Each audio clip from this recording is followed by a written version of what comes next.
Hello everyone and welcome back to another video. In today's video, we're going to be talking about this bombshell that Nintendo has just dropped on the Ultimate community. Not even just the Ultimate community, the Smash community in general, though of course we're going to be focusing mainly on the Ultimate side of it. And there's just a ton of restrictions that have been laid down, which we'll be getting into. And I also just want to say right now that every single thing that I show on the screen in this video will be linked down below, as well as a couple other people that I think are explaining this stuff a little bit better than I may be able to, just in case you are confused. But let's just get into it.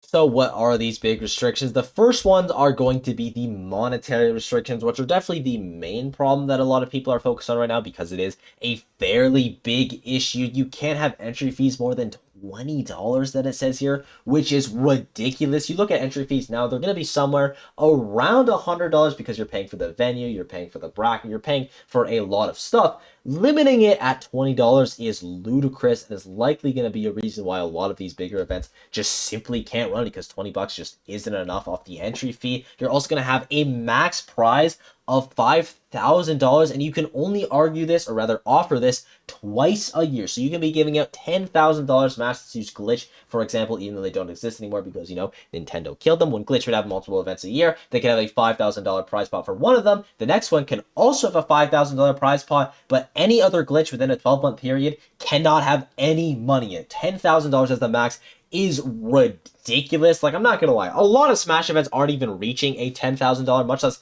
a $5,000 pot. But when you're looking at these super major events, they are gonna have some pretty big pots. You look at an event like Watch the Throne, for example, that literally just cannot exist anymore, which is obviously a massive problem. Now, the money aspect is fairly self-explanatory. Putting a limit on the pot just means that less players are going to be able to make Smash a career. Now, to be fair, a majority of players are going to be making their money from either streaming or from a sponsorship. Not a lot of them are actually making a wage from just winning events, but still, you're taking money out of people's pockets, which is always bad. And then for the TOs, fairly self-explanatory. If they just can't charge you enough money to run an event, and a lot of Smash events are already going into the red, they really just can't run events. And this is also for entrants that have up to 200 or 300 things for online tournaments. This is effectively going to kill Coinbox, at least to my knowledge. If I'm wrong about that, please correct me down below. Just like if I'm wrong on anything in this video, please leave corrections because the ultimate goal is that people actually know what's going on. But this is going to be for 200 plus participants. So if you are having over 200 people in an event, you need an official Nintendo license. Now, how are you going to get an official Nintendo license? Well, as of right now, I don't believe there is a way that you can do it, which is, you know, great. Now, to be fair, this doesn't take effect until November, I think halfway through November. So you do have a little bit of time, and all events that are already announced up until 2024 aren't going to be affected by this, which is good. So Watch the Throne is still able to run. Let's Make Moves Miami, Port Priority, all the big events that are still coming up are going to be able to run without a license and without these regulations. But once we get into 2024, they start to apply. And if your event has over 200 participants, you're going to need approval from Nintendo. Another thing which is more of a minor issue but still an issue is tournaments are not allowed to have Nintendo IPs in their title unless they are officially affiliated with the event. So you can't have Super Smash Bros. In your title because that's a Nintendo IP. You can't have a character in your title because Nintendo IP. It's not going to be a massive deal, but it's just kind of annoying that a bunch of these tournaments are likely going to have to change their name.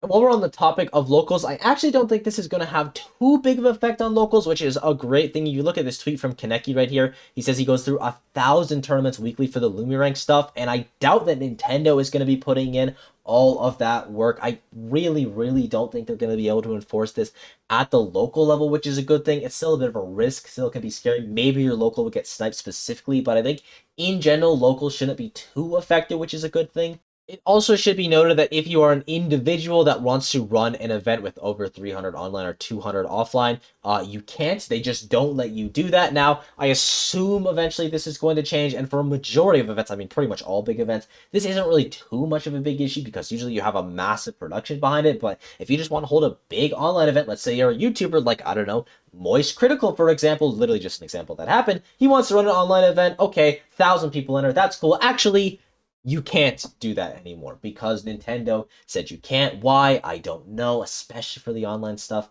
I really don't get it. But if you're an individual, you will not be able to run events with over 200 participants or 300 online participants, which again, isn't too big of a deal, but it's just another restriction. By the way, I'm doing this in no particular order. I'm just bouncing up and down the article, finding stuff I want to talk about. And this is easily the stupidest line I have ever read in there. For the use of any intellectual property rights owned by a third party, organizers must obtain permission from those rights owners separately from these guidelines. So that means if Spargo is at your event, you need to go to Square Enix and get permission that he can play Cloud. You need to do that for Steve, Kazuya, Sonic, all the FGC characters. Like, half the roster is not Nintendo product.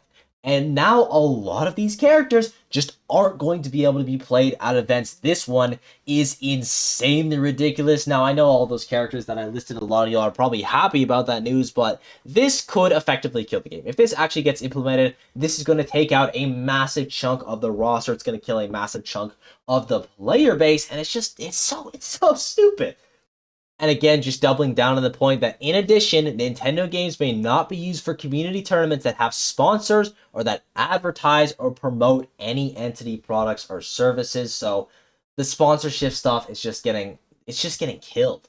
This is another thing that doesn't really apply to Ultimate, but the use of unauthorized softwares or tools, pirated or modified versions is prohibited. So again, doesn't really affect Ultimate, but Project Plus, you're going to have HDR. Those events aren't going to be able to be run at super major events. For Melee as well, I believe they have a couple mods in the game just to make it run better. Like port priority is a massive thing in Melee. They have mods to take that out. Maybe that's going to be something that you can't do anymore. And again, Melee is its whole other issue because this really only applies to things on the Nintendo Switch, but you have the Nintendo IP. Again, whole other issue, not focused on today's video, but it's just concerning for those communities. Another thing I just forgot to mention is the spectator fee has also been capped, and again, it's the same thing as the $20 USD cap. It's just limiting money that can go into the scene, which is always going to be ridiculous. I have to hammer home the point of a majority of Smash events are already going into the red. They aren't making money, and that is with sponsorships that you can't have anymore. That is with higher venue fees, not allowed to do that anymore. That's with being able to sell things at the event, like, I don't know, food and water, which you can't do anymore.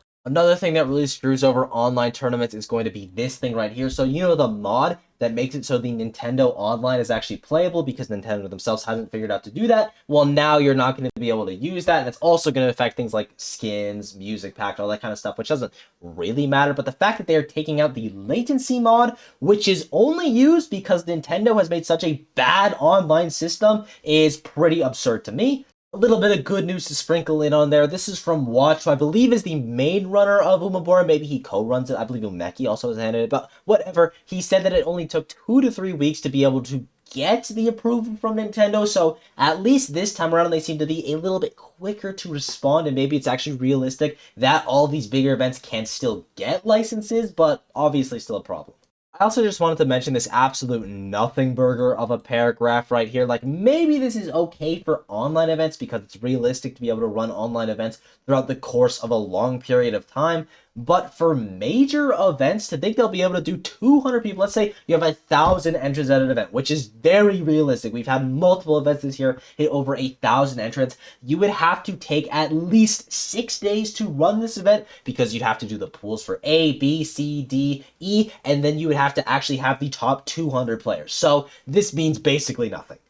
Editing fruit block here, this is just something I miss, so shouts to Practical Tasks on Twitter.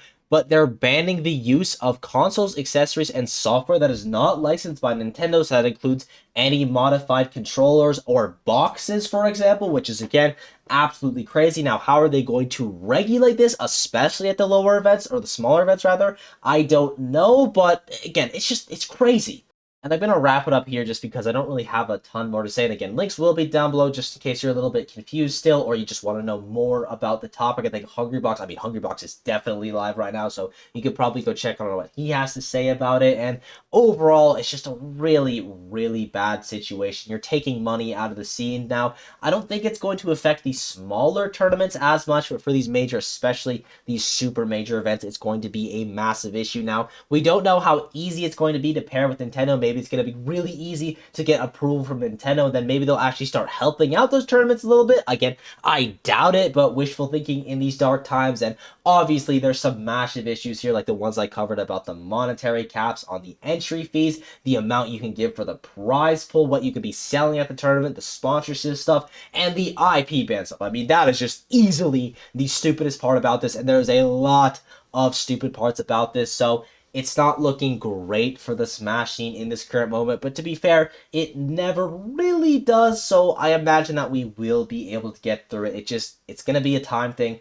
Don't panic. It sucks, but hopefully we'll be able to push through. Thank you all for watching. I hope you enjoyed. Be sure to sub, and again, links will be down below if you want to check out more of this stuff. Also, fuck Nintendo.